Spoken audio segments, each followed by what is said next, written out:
종종 주변이나 SNS에 크로스핏을 하다가 부상당하는 사람들을 볼 수 있는데요. 나도 그러는 거 아니야? 하시는 분들이 많을 겁니다. 최근 대부분 크로스핏 박스는 부상을 대비해 수업을 진행하고 있습니다. 크로스핏도 올바른 방법으로 안전하게 운동하게 되면 부상을 방지할 수 있다고 합니다. 오늘은 최근 여러 국제 연구와 전문의 의견을 바탕으로 크로스핏 부상 탑5 부위와 그 부상이 왜 생기는지 원리, 그리고 실제로 어떻게 예방할지 예시 중심으로 단계별로 알려드리겠습니다. 항상 부상이 걱정되셨다면 이번 영상으로 그 불안감을 한번 덜어보셨으면 좋겠습니다. 크로스핏에서 흔한 5가지 부상은 3가지 공통된 원리로 설명됩니다. 첫째, 무강도. 준비가 덜 된 상태에서 무거운 중량을 다루면 관절이 먼저 손상됩니다. 둘째, 복합 동작. 여러 관절이 동시에 움직여 작은 오류가 큰 부상으로 증폭됩니다. 셋째, 반복 피로. 피로 누적으로 자세가 무너지고 안정성이 깨집니다. 오늘 제시될 여러 국제 논문들이 공통적으로 강조하는 것은 견갑골 안정화와 철저한 스트레칭이 부상 예방의 핵심이라고 조언합니다. 결국 부상은 우연이 아니라 준비 부족과 피로 누적의 결과라는 겁니다. 2018년 클라우디노 크로스핏 체계적 리그 연구에서는 참가자 3,000명 이상을 분석한 결과 전체 부상 중 발목 부상은 전체의 약 8%, 2023년 사이코프스키 크로스핏 부상 위험 연구에서도 5.1%로 보고됩니다. 주로 더블언더, 박스점프, 러닝, 집내 동작 이후 착지에서 발생하죠. 저도 러닝화를 신고 더블언더를 하다가 발목을 삐끗한 적이 있습니다. 이후에는 운동 전 발목 돌리기와 종아리 스트레칭을 하고 발목을 단단히 잡아주는 트레이닝화를 신으면서 좌우 흔들림이 줄어드는 것을 체감했습니다. 부상을 예방하시기 위해서는 사전에 발목 회전과 종아리 스트레칭을 하면서 워밍업을 30초에서 60초 정도 진행해 주시고 발목 지지력이 좋은 크로스핏 전용 트레이너를 추천드립니다. 그리고 RXD로 무리하지 마시고 스케일링 버전으로 점프 반복수나 박스 높이를 조절하시기를 권해드립니다. 4위는 손목입니다. 클라우디노의 연구에서는 손목 같은 상지 관절 부상이 11%로 보고되었습니다. 2022년 니콜라스의 크로스핏 상지 부상 리뷰에서는 특히 클린 프론트 스쿼트에서 팔꿈치 전환이 늦으면 손목이 꺾여 과부하가 생긴다고 보고됩니다. 저도 초기에는 손목 통증이 잦았는데 PVC5 또는 목봉으로 전환 동작을 충분히 익히고 손목 보호대를 병행한 후 통증이 눈에 띄게 줄었습니다. 손목 통증을 예방하시기 위해서는 PVC5 또는 목봉으로 10회, 빈바벨 10회, 가벼운 중량으로 시작을 하는 기술 연습을 하시고 손목 보호대를 필수로 착용하시길 권해드립니다. 그리고 전환 타이밍 영상을 찍으셔서 코칭과 피드백을 받으시기를 추천드립니다. 3위는 무릎입니다.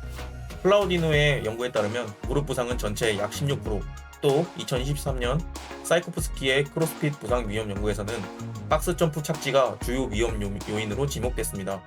저도 연속 박스 점프 후 착지가 흔들려 무릎이 찌릿했던 경험이 있습니다.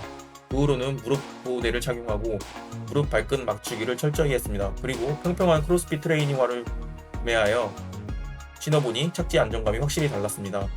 무릎 부상을 예방하시기 위해서는 착지 때 무릎과 발끝을 일치하시고 박스 점프가 어렵다면 스텝 다운으로 전환하는 스케일 버전으로 운동하시길 권해드립니다. 그리고 무릎 보호대와 평평한 아웃솔의 크로스핏 트레이닝화를 구매하시기를 추천드립니다.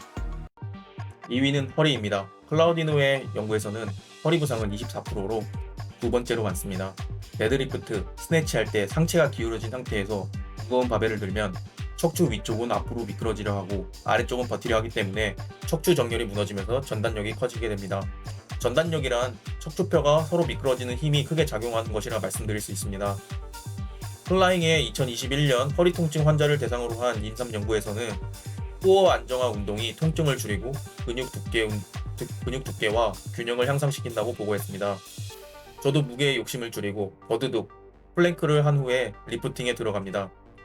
허리 부상을 예방하시기 위해서는 버드독 10회, 플랭크 30초와 같은 프리세트 코어를 진행하시고 리프팅 전 바벨 경로와 골반 중립을 확인하신 후 리프팅을 진행하시길 바랍니다. 그리고 중량은 천천히 올리시길 추천드립니다. 예방의 1위는 예상하셨겠지만 어깨입니다. 클라우디노의 연구에서 가장 흔한 부상은 26%를 차지한 어깨입니다. 니콜레이의 리뷰도 어깨가 19%에서 39% 보고하며 견갑골 안정성이 부족할수록 위험이 커진다고 강조합니다. 저도 어깨 모빌리티가 부족해 아직도 고중량 오버헤드 스쿼트는 못합니다. 대신 PVC5 또는 스틱 동작과 밴드 외회전을 수업 전에 진행하여 스트레칭을 합니다.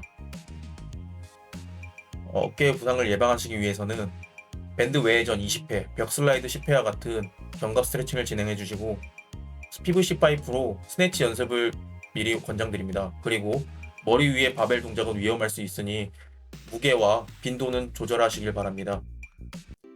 크로스핏은 위험하다라는 주장도 있습니다. 실제로 경쟁 분위기 속에 과도한 무리로 다치는 사례가 있습니다.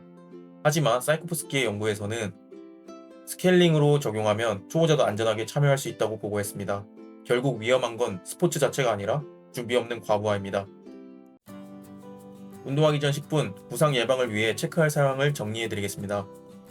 밴드, 벽 슬라이드, 버드독 플랭크, 에어 스쿼트, 승목, 굴곡 신전, 발목 회전과 같은 워밍업을 충분히 진행해 주시고, 두 번째, RXD가 힘들다면 스케일링 버전으로 무리하지 않게 운동을 하시길 권해드립니다.